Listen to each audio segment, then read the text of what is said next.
36 സങ്കീർത്തനം 9 വാക്യം. നിന്റെ പക്കൽ ജീവന്റെ ഉറവുണ്ടല്ലോ, നിന്റെ പ്രകാശത്തിൽ ഞങ്ങൾ പ്രകാശം കാണുന്നു. പ്രപഞ്ചത്തിൽ എങ്ങനെ ജീവനുണ്ടായി? ശാസ്ത്രലോകത്തിന് ഇന്നേ വരെ ഉത്തരം കണ്ടെത്താനാകാത്ത സമസ്യയാണത്. ലക്ഷക്കണക്കിന് പരീക്ഷണങ്ങളാണ് ലോകമെമ്പാടും നൂറ്റാണ്ടുകളായി ജീവന്റെ ഉത്ഭവം കണ്ടെത്താനായി നടന്നുകൊണ്ടിരിക്കുന്നത്. എന്നാൽ സിദ്ധാന്തങ്ങൾ ഒഴികെ ജീവന്റെ ഉൽപ്പത്തി കണ്ടെത്താനോ ജീവൻ ഉളവാക്കാനോ ഒരു പരീക്ഷണങ്ങൾക്കും സാധിച്ചിട്ടില്ല.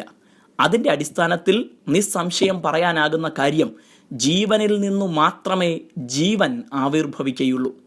സകല ജീവനും കാരണമായിരിക്കുന്ന ജീവന്റെ ഉറവയാണ് ദൈവം. യേശു പറഞ്ഞത്, ഞാൻ തന്നെ വഴിയും സത്യവും ജീവനും ആകുന്നുവെന്നാണ്. ദൈവത്തിൻ്റെ പക്കലുള്ള ജീവന്റെ ഉറവ യേശു ക്രിസ്തുവാണ്.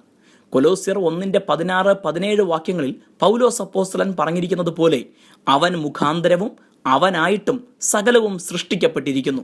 അവൻ സർവത്തിനും മുമ്പേയുള്ളവൻ, അവൻ സകലത്തിനും ആധാരമായിരിക്കുന്നു. നമ്മുടെയും ജീവന്റെ അടിസ്ഥാനം ക്രിസ്തു തന്നെയാണ്. യേശുവിലൂടെ അല്ലാതെ ജീവൻ ഉളവാവുകയോ ജീവൻ നിലനിൽക്കുകയോ ചെയ്യുന്നില്ല. മരണനിഴൽ താഴ്വരയിൽ കൂടെ നടന്നാലും ഒരനർത്ഥവും ഭയപ്പെടാതിരിക്കാൻ ഒരു ദൈവ പൈതലിന് കഴിയുന്നത് ജീവന്റെ വെളിച്ചമായ ക്രിസ്തുവിൻ്റെ പ്രകാശം ഹൃദയദൃഷ്ടിയിലുള്ളതിനാലാണ്. മരണത്തിനും അപ്പുറത്തേക്കുള്ള ജീവനെ കാണുവാൻ നമ്മുടെ കണ്ണുകൾ പ്രകാശിക്കണം.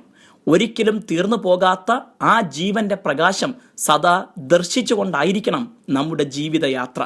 അങ്ങനെയെങ്കിൽ മരണത്തിൽ നിന്ന് ജീവനിലേക്ക് കടന്നവരാണ് നാം എന്ന ധൈര്യത്തോടെ, നിത്യതയുടെ പ്രത്യാശയോടെ നമുക്ക് ജീവിക്കാനാകും. ദൈവം നമ്മെ ധാരാളം അനുഗ്രഹിക്കട്ടെ.